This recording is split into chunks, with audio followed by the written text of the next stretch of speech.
रात थी और बारिश थमने का नाम नहीं ले रही थी। सड़कें सुनसान थी। चारों तरफ सिर्फ बारिश की आवाज और अंधेरे में गूंजती बाइक की गड़गड़ाहट। लेकिन उस रात जो हुआ उसने दो दोस्तों की जिंदगी हमेशा के लिए बदल दी। दोस्तों, आप सुन रहे हैं घोस्ट डायरी, जहां हम लेकर आते हैं ऐसी डरावनी और सच्ची कहानियां जिन्हें सुनकर आपकी रूह कांप उठेगी। अगर आप हॉरर कहानियां पसंद करते हैं तो वीडियो को लाइक करें, शेयर करें और चैनल को सब्सक्राइब ज़रूर करें। चलिए शुरू करते हैं आज की कहानी, खौफनाक ट्रिप। साल 2019 की बात है। दो दोस्त रोहित और अरमान दिल्ली के रहने वाले थे। दोनों कॉलेज के टाइम से जिगरी दोस्त थे। अरमान थोड़ा मजाकिया लेकिन निडर लड़का था, जबकि रोहित थोड़ा डरपोक लेकिन समझदार इंसान। उस वक्त दोनों ने एक रोड ट्रिप का प्लान बनाया, दिल्ली से ऋषिकेश तक बाइक से। मौसम बढ़िया था पर किस्मत कुछ और सोच चुकी थी। उन्होंने सुबह निकलना था, लेकिन दोस्तों की पार्टी, पैकिंग और बाकी कामों में देरी हो गई। नतीजा, ट्रिप रात में शुरू हुई। रात के करीब 11 बजे दोनों बाइक लेकर NH 58 पर निकले। बारिश शुरू हो चुकी थी, लेकिन हल्की हल्की बूंदें चेहरे पर गिर रही थी और हवा में ठंड बढ़ने लगी थी। आगे पहाड़ों की झलक नजर आने लगी थी। अरमान बोला, भाई, रात में ट्रिप का मजा ही कुछ और है। रोमांच, एडवेंचर और ये बारिश, वाह। रोहित ने हंसते हुए कहा, मजा? तू तो हमेशा ही खतरों से खेलता है, लेकिन मुझे ये रास्ते कुछ ज्यादा ही सुनसान लग रहे हैं। सड़क के दोनों तरफ घने जंगल थे। बीच बीच में कोई पुराना बोर्ड दिख जाता जिस पर लिखा होता, रात के बाद इस मोड़ पर रुकना मना है।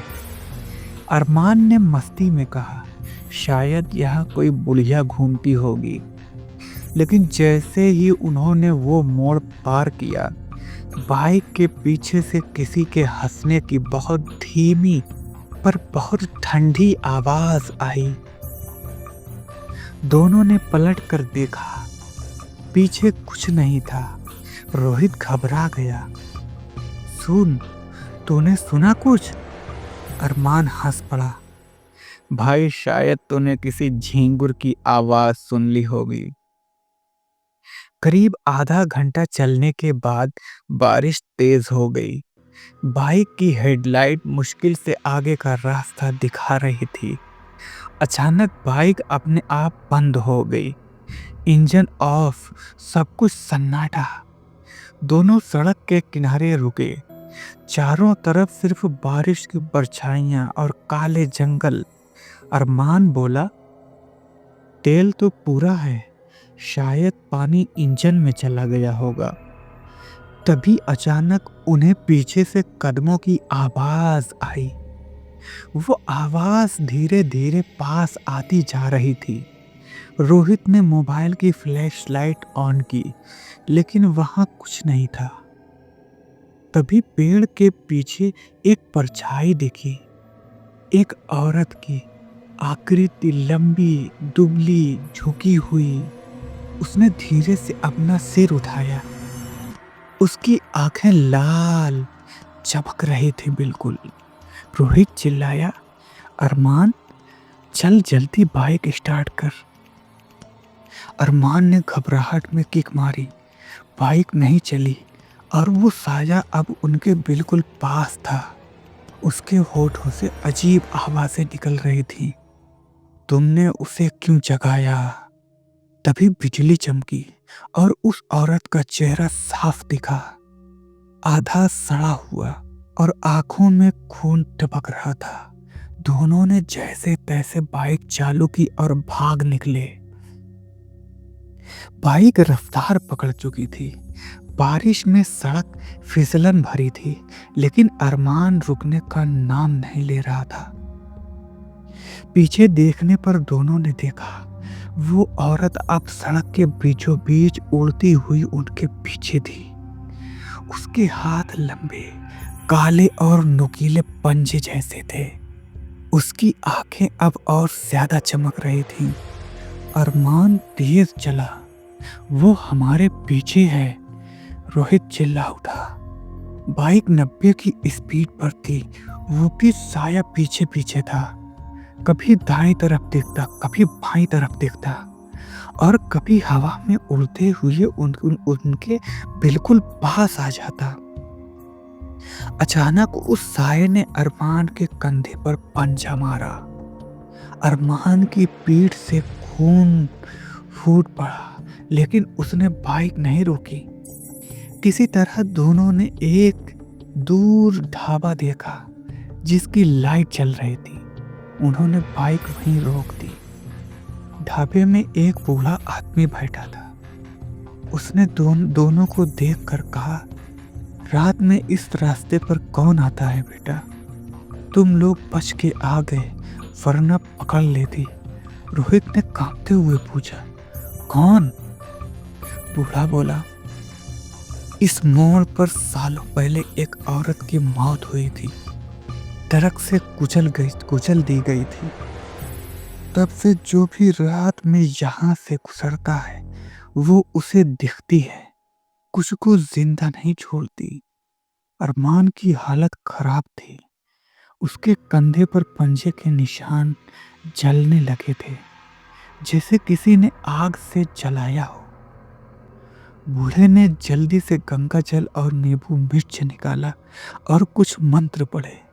धीरे धीरे अरमान को थोड़ा आराम मिला। बूढ़ा बोला, तुम दोनों सुबह होने तक यहीं रहो, बाहर मत निकलना। अगर फिर से वो आवाजें सुनो तो किसी भी हाल में जवाब मत देना। दोनों ने ढाबे के अंदर चारपाई पर लेटने की कोशिश की। बाहर तेज बारिश हो रही थी। तभी एक अजीब सी दस्तक हुई। रोहित बोला, कोई होगा बाहर। बूढ़ा चिल्लाया, कोई नहीं है, दरवाजा मत खोलना। लेकिन आवाज आती रही, अरमान दरवाजा खोलो, मैं हूं। ये आवाज रोहित की थी। अरमान चौंक गया।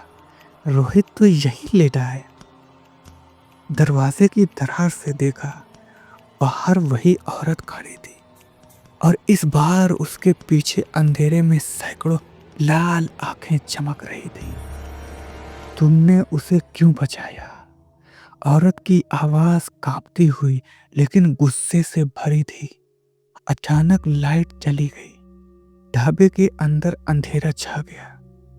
सुबह जब पहली किरण पड़ी तो ढाबे के बाहर सब कुछ शांत था। बूढ़ा आदमी गायब था। बस जमीन पर उसके पैरों के निशान और राख पड़ी थी। अरमान और रोहित किसी तरह बाइक पर बैठकर आगे बढ़े। सूरज निकल चुका था, पर अरमान का चेहरा बिल्कुल पीला पड़ गया था। रोहित ने कहा, भाई अब हम वापस चलते हैं। अरमान ने धीमे स्वर में कहा, अब हम कभी वापस नहीं जा सकते। रोहित ने हैरानी से देखा। अरमान की आंखें अब लाल चमक रही थी और उसके होठों पर वही सड़ी हुई औरत की मुस्कान थी। बाइक खुद ब खुद तेज हो गई और दूर से बस एक आवाज सुनाई दी, खौफनाक ट्रिप कभी खत्म नहीं होती। दोस्तों, ये थी आज की डरावनी कहानी, खौफनाक ट्रिप। क्या सच में कुछ जगहें ऐसी होती हैं जहां मृत आत्माएं अब भी भटकती हैं, या ये सब किसी श्राप का असर है? अपनी राय हमें कमेंट में ज़रूर बताइए। और अगर कहानी पसंद आई हो तो लाइक करें, शेयर करें और सब्सक्राइब ज़रूर करें, क्योंकि हम फिर मिलेंगे एक नई डरावनी कहानी के साथ, सिर्फ घोस्ट डायरी पर। धन्यवाद मेरे साथियों।